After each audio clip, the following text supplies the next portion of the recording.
সোহেল,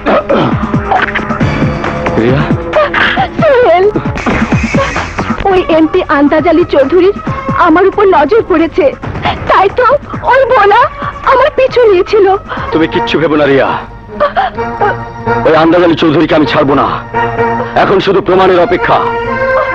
আন্দাজের বিরুদ্ধে উপযুক্ত প্রমাণ যেদিন আমি হাতে পাবো, সেদিন হাতে হাত করা পরিয়ে ওকে ফাঁসির রশিতে ঝোলাবো। প্রমাণ আমি তোমাকে জোগাড় করে দেবো সোহেল। কি বলছো রিয়া?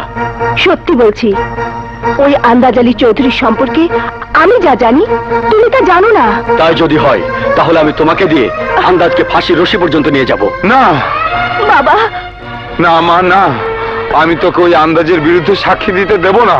তুই জানিস না ওই আন্দাজ কত ভয়ঙ্কর লোক, সে পারে না এমন কোনো কাজ নেই। আমি তোকে হারাতে পারবো না মা। আঙ্কেল, আপনি কোনো চিন্তা করবেন না, রিয়ার কিছুই হবে না।